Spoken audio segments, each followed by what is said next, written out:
Hello सांगमाने आशा करुछि आपण माने समस्ते भलरे थिबे। सांगमाने मो सहित भेट हेबा पई चाहुथिले। मु ए वीडियो रे मो नंबर देइछि मोते कॉल करंतु। वीडियो को शेष पर्यंत देखंतु। मो नंबर वीडियो मझिरे अछि। मु वर्तमान भुवनेश्वर रे रहुछि। मो नाम प्रियंका एवं मोते 35 वर्ष। मु बहुत समयर विधवा अछि। मो स्वामी मो सहित केवल 2.5 वर्ष रहिथिले।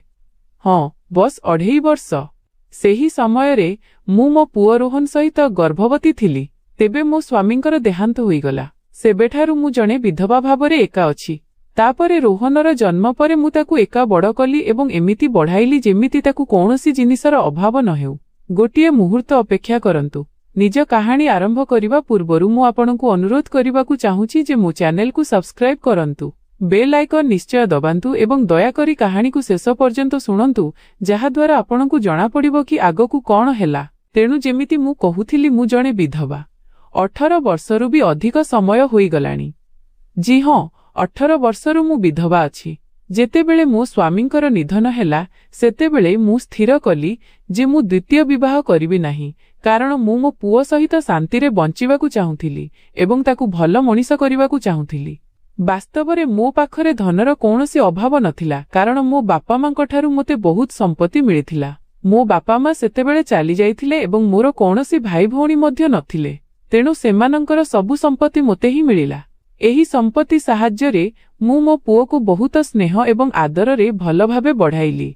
ताकु सबुठारू भल स्कूल रे पढ़ाइली एवं प्रतिवर्ष ताकु अलगा अलगा सहर को बुलाइबाकु नेई गली। आमे प्रतिथर कौनसी नुआ सहर बा राज्य रे छुट्टी काटुथिलु।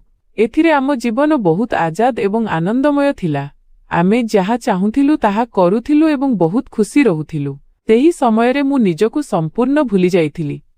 मु एहा मध्य भूली जाइथिली जे मोर मध्य अधिकार अछि जे मु द्वितीय विवाह करे, कारण मु सेतेबेले मध्य युवती थिली।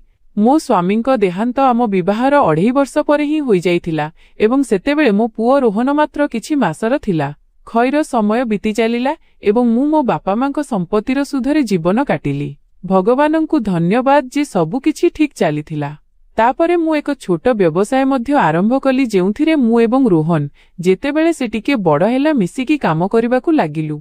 भगवानंक कृपारु मो पुओ एबे 21 वर्षर होई गलानी बा कुहंतु कि ननर हेबाकु जाउथिला। एबे से जणे जवान एवं आकर्षणीय युवक लागुथिला। किंतु सेही समयरु मोते एक अजब शून्यता अनुभव हेबाकु लागिला, जहा मो पई बहुत असुविधार कारण हेउथिला। विशेष करी जेतेबेले रोहन निज सांगमानंक सहित बुलिबाकु जाउथिला। से प्राय प्रति मासरे निज सांगमानंक सहित केउठी ना केउठी माहौल बदलाइबा पई चली जाउथिला एवं मु मोर सेही विराट हाबेली उआस रे एका रही जाउथिली। सेतेबेले मोते सेही शून्यता एवं एकुटियापण बहुत कष्ट देउथिला। एही एकुटियापणरे मु एते असुविधारे पड़िली जे मोते बहुत बोर अनुभव हेला। सेतेबेले मो मनरे विचार आसिला जे मु कौनसी भल प्रस्ताव को ग्रहण करिनेबी। सेतेबेले मध्य मो पाखकु अनेक प्रस्ताव आसुथिला, किंतु मोते टिके डर थिला जे मो पुओ रोहन एही कथारे की प्रतिक्रिया देबो। तथापि जेतेबेले से घरकु फेरिला मु साहस जुटाइली एवं ता सहित कथा हेबाकु निष्पत्ति नेली। मु कहिली, रोहन पुओ तो सहित टिके कथा हेबार अछि। से कहिला, हाँ मां निश्चय कुह। मु कहिली, देखि पुओ एबे तू बड़ होई गलुनी, तू बुझी पारिबु गोटे दिन तू विवाह करिबु, तापरे मोठारु दूरकु चली जिबु, निज संसार गढ़िबु। तू मो सहित रहु कि न रहु मते बहुत एकुटिया लागुची। तेणु मु भाबुची कि तू एही कथारे सहमत हेबु कि मु कौनसी भल प्रस्तावकु हूँ कहिदेबी जहा मो पई आसीची। एहा सुनी रोहनर चेहरा एकदम बदली गला। से बहुत रागी गला एवं दुखी होई गला। से कहिला, ना मां मु एथिपाई प्रस्तुत नुहे, किंतु जदि आपणकु एमिति करिवार अछि तेबे आपणक इच्छा। मुते लागिला कि मो कथारे से बहुत असुविधारे पड़ीगला। सेई सीधा निज रूम को चलीगला। मु मध्य ता पछरे गली तो देखिली से कांदुथिला। मु ताकु कोळेई नेली। स्नेहरे ता मुंडरे हाथ बुलाई कहिली, पुओ ठीक अछि, मु एमिति किछि करिबि नाही जेउथिरे तोते कष्ट हेबो। मु केबे एमिति करिबि नाही जहा तोते पसंद नुहे। मो पाई तू ही मोर पूरा दुनिया। तापरे मु ता सहित किछि समय कथा हेली। से कहिला, मां प्लीज एही कथा को निज मुंडरू बाहर करि दियो।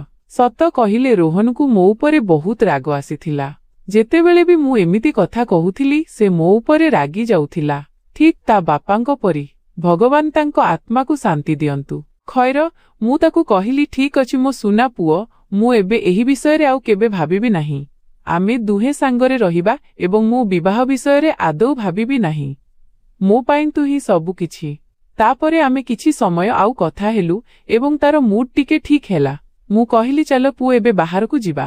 କେଉଁଠି ଭଲ ଡିନର କରିବା ଯାହାଦ୍ୱାରା ତୋ ମୁଡ୍ ସମ୍ପୂର୍ଣ୍ଣ ଠିକ୍ ହୋଇଯିବ। ସେ କହିଲା ମା ମୁଁ ବେଳେ ବି ମୋ ସାଙ୍ଗ ଅକ୍ଷୟ ସହିତ ବାହାରକୁ ଯାଉଛି। ସେ ନିଜ ମାକୁ ମଧ୍ୟ ସାଙ୍ଗରେ ଆଣୁଛି କାରଣ ତାଙ୍କ ଅବସ୍ଥା ମଧ୍ୟ ଆମରି ପରି। ସେ ମଧ୍ୟ ଜଣେ ବିଧବା ଏବଂ ଅକ୍ଷୟ ତାଙ୍କର ଏକମାତ୍ର ପୁଅ। ମୁଁ କହିଲି ପୁଅ ଚାଲନ୍ତା ହେଲେ ଆମେ ସମସ୍ତେ ସାଙ୍ଗରେ ବାହାରକୁ ଯିବା, ଭଲ ସମୟ ବିତାଇବା ଏବଂ ଗୋଟେ ମଜାଦାର ଦିନ ସାଙ୍ଗରେ କାଟିବା। ତାପରେ ଆମେ ପ୍ରସ୍ତୁତ ହୋଇ ବାହାରକୁ ଯିବାକୁ ନିଷ୍ପତ୍ତି ନେଲୁ। ମୁଁ ରୋହନର ସାଙ୍ଗ ଅକ୍ଷୟକୁ ପୂର୍ବରୁ କିଛି ଥର ଦେଖିଥିଲି ଯେତେବେଳେ ସେ ରୋହନକୁ ଦେଖା କରିବାକୁ ଘରକୁ ଆସୁଥିଲା।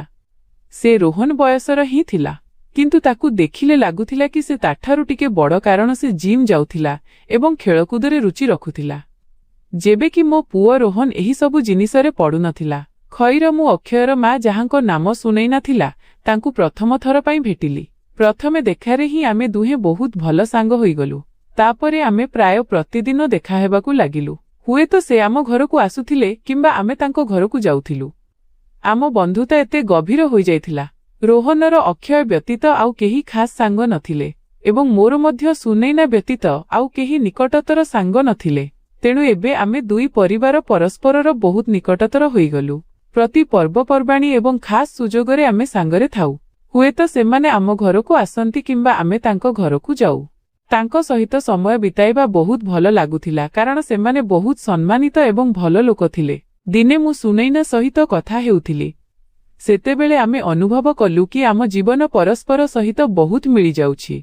ସେ କହିଲା କି ଅକ୍ଷୟର ବାପାଙ୍କ ଦେହାନ୍ତ ପରେ ସେ ମଧ୍ୟ ଦ୍ୱିତୀୟ ବିବାହ କରିନାହିଁ କାରଣ ସେ ନିଜ ପୁଅ ପାଇଁ ବଞ୍ଚିବାକୁ ଚାହୁଁଥିଲା। ଯଦିଓ ତାର ଗୋଟିଏ ଝିଅ ମଧ୍ୟ ଥିଲା, କିନ୍ତୁ ଭଗବାନଙ୍କ ଇଚ୍ଛା ସେ ବଡ଼ ହେବା ପୂର୍ବରୁ ହିଁ ଏ ଦୁନିଆରୁ ଚାଲିଗଲା।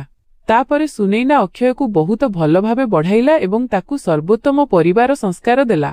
ଏହି କଥାବାର୍ତ୍ତା ପରେ ମୁଁ ମୋର ନୂଆ ସାଙ୍ଗ ସୁନୈନା ଏବଂ ତାର ପୁଅ ଅକ୍ଷୟ ସହିତ ଆହୁରି ମିଳିଗଲି। ଏବେ ଆମେ ପ୍ରାୟ ସାଙ୍ଗରେ ବାହାରକୁ ଯାଉ, କେବେ ତାଙ୍କ ଘର, କେବେ ଆମ ଘର, କେବେ ହୋଟେଲ ତ କେବେ ସିନେମା।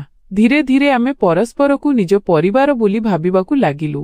କିନ୍ତୁ ଏହି ସମୟରେ ମୁଁ ଗୋଟିଏ ଜିନିଷ ନୋଟିସ୍ କଲି। ରୋହନର ସାଙ୍ଗ ଅକ୍ଷୟ ଯେତେବେଳେ ବି ଆମେ ସମସ୍ତେ ସାଙ୍ଗରେ ଥାଉ ସେ ବାରମ୍ବାର ମୋ ଆଡ଼କୁ ଦେଖୁଥିଲା। ସେ ମୋ ଶରୀରକୁ ବିଶେଷ କରି ମୋ ନିତମ୍ବ ଏବଂ ଛାତିକୁ ଏମିତି ଦେଖୁଥିଲା ଯେମିତି ମୁଁ କେଉଁ ଆଡ଼କୁ ଯାଉଛି ବା ଆସୁଛି। ପ୍ରଥମେ ତ ମୁଁ ବେଶୀ ଧ୍ୟାନ ଦେଲି ନାହିଁ କିନ୍ତୁ ଧୀରେ ଧୀରେ ମୋତେ ମଧ୍ୟ ଏହି ସବୁ ଭଲ ଲାଗିବାକୁ ଲାଗିଲା। ମୁଁ ଖୁସି ହେବାକୁ ଲାଗିଲୁ। ଯଦିଓ ମୁଁ କେବେ ମୋ ଚେହେରାରେ କିଛି ପ୍ରକାଶ କରିବାକୁ ଦେଇନାହିଁ, କିନ୍ତୁ ଯେଉଁ କଥା ମୋତେ ଅଜବ ଲାଗିଲା ତାହା ହେଲା କି ରୋହନ ମଧ୍ୟ ସେହିଭଳି ନଜରରେ ସୁନୈନାକୁ ଦେଖିବାକୁ ଲାଗିଥିଲା। ସେ ମଧ୍ୟ ସୁନୈନାର ନିତମ୍ବ ଏବଂ ଛାତିକୁ ଦେଖୁଥିଲା। ଏଥିରେ ମୋ ମନରେ ଏକ ଅଜବ ଦୃଶ୍ୟ ତିଆରି ହେଲା। ମୁଁ ଭାବିଲି କଣ ହେବ ଯଦି ମୁଁ ଅକ୍ଷୟ ସହିତ ଏବଂ ରୋହନ ସୁନୈନା ସହିତ। ଏହା ଏକ ପାଗଳାମୀ ଭରା ଖିଆଲ ଥିଲା, ବିଲକୁଲ ପାଗଳାମୀ। କିନ୍ତୁ ମୁଁ ଏହି ବିଷୟରେ କାହାକୁ କିଛି କହିଲି ନାହିଁ କାରଣ ମୁଁ ପ୍ରଥମେ ଏହା ବୁଝିବାକୁ ଚାହୁଁଥିଲି ଯେ ପ୍ରକୃତରେ ମାମଲା କଣ।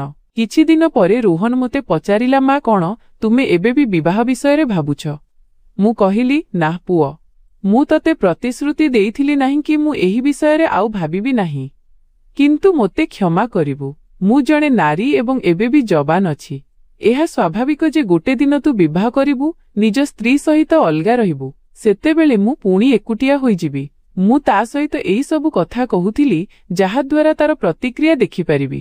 ସେତେବେଳେ ମୋର ସେହି ଦୃଶ୍ୟ ମନେ ପଡ଼ିଲା ଯେତେବେଳେ ଆମେ ସମସ୍ତେ ସାଙ୍ଗରେ ବସିଥିଲୁ। ମୁଁ ସାହସ ଜୁଟାଇଲି ଏବଂ ରୋହନକୁ କହିଲି ପୁଅ ଗୋଟେ ସତ କହିବି? ସେ କହିଲା ହଁ ମା କୁହ ନା।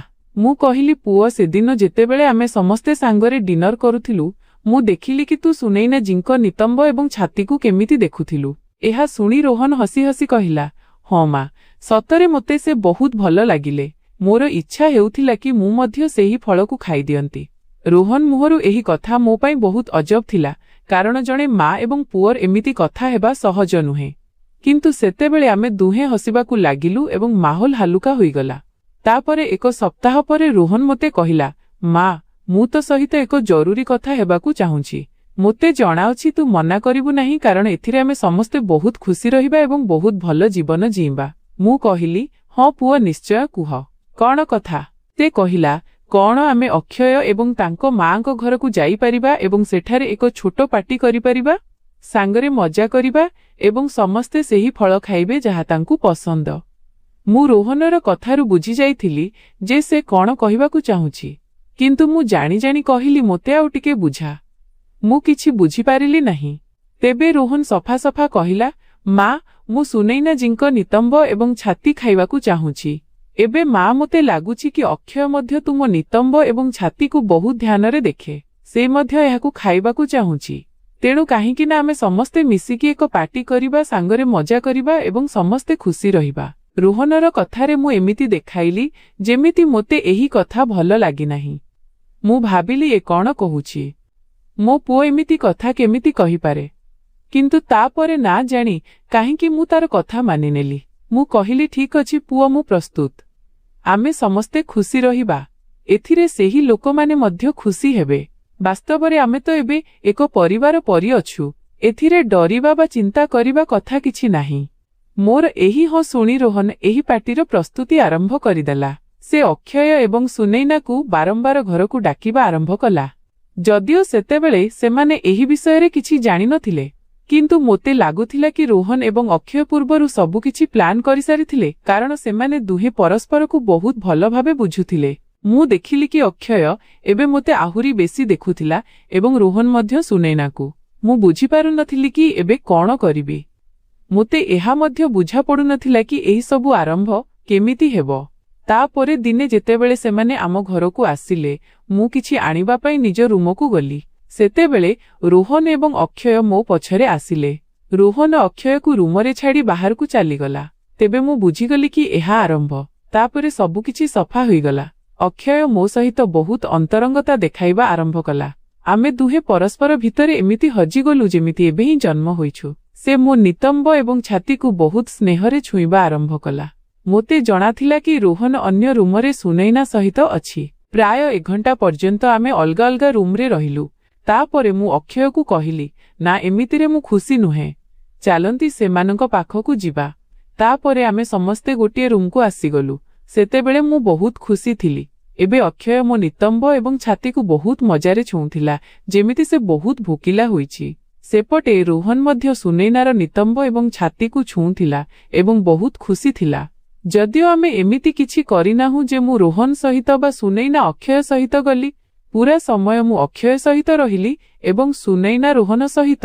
ଆମେ ବହୁତ ମଜା କଲୁ ଏବଂ ବହୁତ ଖୁସି ଥିଲୁ। ସେହି ରାତି ଆମ ପାଇଁ ବହୁତ ସୁନ୍ଦର ଥିଲା। ସେହି ରାତିରେ ଆମେ 4 ଜଣ ସକାଳ ପର୍ଯ୍ୟନ୍ତ ସାଙ୍ଗରେ ସମୟ କାଟିଲୁ। ଆମେ ଏମିତି ମୁହୂର୍ତ୍ତ ଜିଇଁଲୁ ଯାହା ପୂର୍ବରୁ କେବେ ଜିଇଁନଥିଲୁ। ସେହି ରାତି ପରେ ସେମାନେ ଆମ ଘରକୁ ଆସି ରହିବାକୁ ଲାଗିଲେ। ତାପରେ ଆମେ ସ୍ଥିର କଲୁ କି ଗୋଟେ ସପ୍ତାହ ଆମେ ତାଙ୍କ ଘରେ ରହିବା ଏବଂ ଗୋଟେ ସପ୍ତାହ ସେମାନେ ଆମ ଘରେ, ଯେମିତି ଆମେ ଗୋଟିଏ ପରିବାର। ଆମେ ସମସ୍ତେ ପରସ୍ପର ସହିତ ଏମିତି ରହିବାକୁ ଲାଗିଲୁ ଯେମିତି ବିବାହିତ। ମୋ ଜୀବନରେ ପୁଣି ଥରେ ରୋମାଞ୍ଚ ଏବଂ ସୌନ୍ଦର୍ଯ୍ୟ ଆସିଗଲା।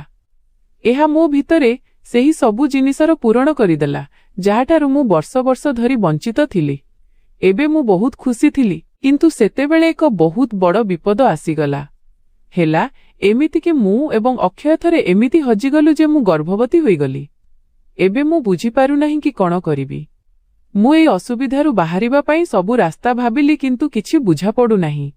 ମୁଁ ବହୁତ ଚିନ୍ତାରେ ଅଛି, ନା ଭାବିପାରୁଛି ନା କିଛି କରିପାରୁଛି। ତେଣୁ ଦୟାକରି ଆପଣମାନେ ମୋତେ କମେଣ୍ଟରେ ପରାମର୍ଶ ଦିଅନ୍ତୁ କି ମୁଁ ଏହି ଅସୁବିଧାରୁ କେମିତି ବାହାରିବି। ମୋତେ କୁହନ୍ତୁ କି ଏବେ ମୋତେ କଣ କରିବା ଉଚିତ। ତେଣୁ ବନ୍ଧୁଗଣ, ଏହା ଥିଲା ଆମର ଆଜିର ଛୋଟ କାହାଣୀ। ଆପଣଙ୍କୁ ଏହି କାହାଣୀ କେମିତି ଲାଗିଲା କମେଣ୍ଟ କରି ନିଶ୍ଚୟ ଜଣାନ୍ତୁ। ଯଦି ଆପଣଙ୍କୁ ଏହି କାହାଣୀ ପସନ୍ଦ ଆସିଲା ତେବେ ଏହାକୁ ଲାଇକ୍ କରନ୍ତୁ ଏବଂ ନିଜ ସାଙ୍ଗମାନଙ୍କ ସହିତ ସେୟାର କରନ୍ତୁ। ଆଗକୁ ମଧ୍ୟ ଏମିତି ରୋମାଞ୍ଚକର କାହାଣୀ ପାଇଁ ଆମ ଚ୍ୟାନେଲକୁ ସବସ୍କ୍ରାଇବ୍ କରନ୍ତୁ ଏବଂ ବେଲ୍ ଆଇକନ୍ ଦବାଇବାକୁ ଭୁଲନ୍ତୁ ନାହିଁ, ଯାହାଦ୍ୱାରା ଆପଣ ଆମର କୌଣସି ବି କାହାଣୀ ମିସ୍ କରିବେ ନାହିଁ।